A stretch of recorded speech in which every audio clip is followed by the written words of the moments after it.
लखीमपुर कांड के सहारे अजय कुमार लल्लू ने भी सरकार पर निशाना साधा। केंद्रीय गृह राज्य मंत्री को बर्खास्त किया जाए, उन्होंने ये कहा है। लल्लू ने कहा कि पद पर बने रहते हुए जांच निष्पक्ष होना संभव नहीं है, दोषियों की गिरफ्तारी फौरन की जाए। तो कांग्रेस के प्रदेश अध्यक्ष अजय लल्लू ने भी मांग की है। न्याय रैली के माध्यम से जो लखीमपुर में घटना हुई, जहां अपराधी बेखौफ होकर खुलेआम घूम रहे, उनकी गिरफ्तारी नहीं हुई, जिसके ऊपर इतने गंभीर आरोप हैं, जिनके पिता गृह राज्य मंत्री हैं, अब तक बर्खास्त नहीं किए, इस्तीफा नहीं किए। जांच कहीं निष्पक्ष हो पाएगी? हम इस न्याय यात्रा के माध्यम से इस जो केंद्रीय गृह राज्य मंत्री हैं उनके इस्तीफे की मांग, बर्खास्तगी की मांग, और जो लोग दोषी हैं जिनके ऊपर मुकदमा दर्ज है उनकी गिरफ्तारी की मांग करेंगे। और अब आपको उस विधायक का बयान सुनवाते हैं जो आशीष मिश्रा को क्राइम ब्रांच दफ्तर तक छोड़ने गए थे। विधायक योगेश वर्मा के मुताबिक आशीष मिश्रा के पास सभी सबूत हैं, एक एक फोटो वीडियो है जिससे उनको जांच में निर्दोष पाया जाएगा। मैं सदर का विधायक होने के नाते मैं बिल्कुल स्पष्ट कहता हूं कि एक भी दाग, किसी भी मामले में कोई भी दाग हमारे सांसद और विधायक के ऊपर अजय मिश्रा के नहीं। जांच बिल्कुल निष्पक्ष होगी। जांच में किसी तरीके का कोई किसी के ऊपर कोई दबाव नहीं है, बिल्कुल निष्पक्ष जांच होगी और स्पष्ट जांच होगी। और विवेक हमारे साथ बने। विवेक, जिस तरीके से दलीलें हो रही हैं, विधायक जी क्लीन चिट दे रहे हैं, ये उनकी जिम्मेदारी भी है कि वो क्लीन चिट दे, उनकी पार्टी का मामला है। लेकिन जो सवाल बार बार उठ रहे हैं कि अजय मिश्रा को बर्खास्त किया जाए, अजय मिश्रा को गिरफ्तार किया जाए, इस पर क्या पुलिस कुछ सोच रही है? क्योंकि जो अभी तक जानकारी आ रही है उसके मुताबिक मामला तो दर्ज हुआ ही है, गंभीर धाराएं लगी हैं, तो क्या उनसे भी पूछताछ हो सकती है आने वाले वक्त में, आने वाले दिनों में?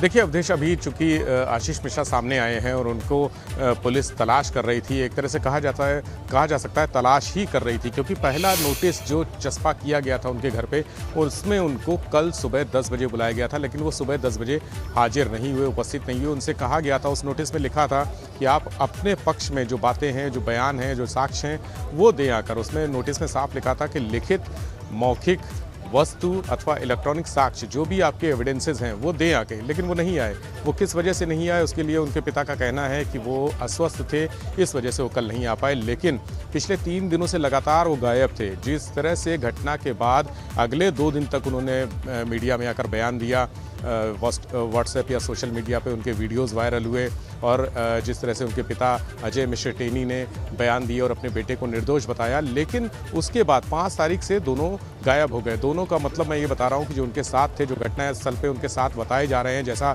पुलिस सूत्रों का कहना है और जो आसपास के किसान हैं, तिकुनिया इलाके के लोगों का कहना है कि वो घटनास्थल पर जो अंकित दास हैं उनके साथ मौजूद थे। तो वो दोनों एकदम से 5 तारीख को गायब हो जाते हैं और उसके बाद 2 दिन तक गायब रहते हैं। और यहाँ पर जब नोटिस चस्पा किया जाता है अजय मिश्रा के घर पे कि उनके बेटे को बुलाने के लिए, तो भी आशीष मिश्रा सामने नहीं आते हैं। जब दूसरा नोटिस चस्पा होता है जिसमें चेतावनी दी जाती है कि अगर आप नहीं आए तो आपके खिलाफ कानूनी कार्रवाई की जाएगी, यानी कानूनी कार्रवाई 302 का मुकदमा ऑलरेडी दर्ज है, 302 के साथ बहुत सारी गंभीर धाराएं, यानी तुरंत तत्काल ऐसे मुकदमे अगर किसी सामान्य व्यक्ति के ऊपर होते हैं, ऐसा आरोप किसी सामान्य व्यक्ति पर होता है, तो पुलिस उसे तत्काल गिरफ्तार करके जेल भेज देती है। ये पहली कार्रवाई होती है, बिना कुछ पूछे, बिना कुछ जाने समझे। पहला ये होता है कि पुलिस गिरफ्तार करके जेल भेजती है, क्योंकि इतने संगीन आरोप पे ये माना जाता है कि अगर आरोपी बाहर घूमता रहेगा, खुलेआम घूमता रहेगा, आजाद घूमता रहेगा, तो पीड़ित पक्ष को धमका सकता है, जो साक्ष्य हैं, जो सबूत हैं, उनको नष्ट कर सकता है, तमाम चीज़ें बदल सकता है, घटनास्थल पर कुछ गड़बड़ कर सकता है। तो ये चीज़ें ऐसी होती हैं कि इसको बचाने के लिए, साक्ष्यों को बचाने के लिए आरोपी को तुरंत गिरफ्तार करके जेल भेजा जाता है। लेकिन इस मामले में आरोपी केंद्रीय गृह राज्य मंत्री का बेटा था, इसलिए शुरुआत में थोड़ी मुरब्बत की गई। उनको एक मौका दिया गया कि वो आके अपनी बात रखें, अपना पक्ष रखें, अपने जो पक्ष में जो साक्ष्य हैं वो पेश करें। लेकिन पहले बाद भी, इतनी मदद मिलने के बाद भी अगर वो सामने नहीं आ रहे थे, तो फिर लोगों के मन में जो शक है, जो आशंकाएं हैं, उनका बढ़ना स्वाभाविक है। हालांकि अब देखने वाली बात होगी कि इस पूछताछ में क्या सच निकलकर सामने आता है। शुक्रिया आपका जानकारी और अपडेट्स को देने के लिए। और बड़ी खबर लखीमपुर से ही है। मौन धरना खत्म करने के बाद सिद्धू ने बयान दिया है। सत्यमेव जयते बोलकर सिद्धू ने धरना खत्म किया और उन्होंने कहा कि किसानों की लड़ाई जारी रहेगी। देखिए, मौन व्रत पर सिद्धू बैठे हुए थे और फिर उनको मनाया गया, धरना तोड़वाया गया। उन्होंने सत्यमेव जयते बोला। सत्यमेव जयते, सत्य की हमेशा जीत होती है।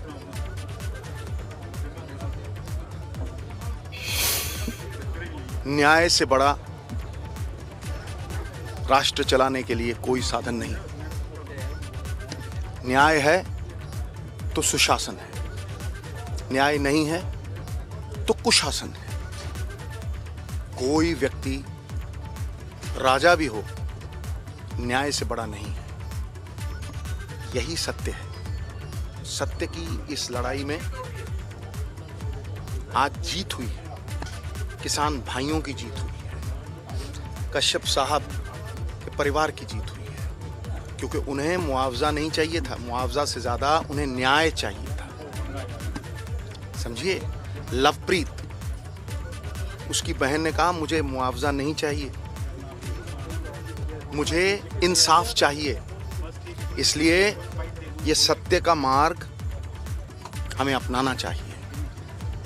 हर राजनीतिक व्यक्ति के लिए ये बहुत जरूरी है कि उसका कोई किरदार हो, क्योंकि किरदारों पे ही विश्वास होता है।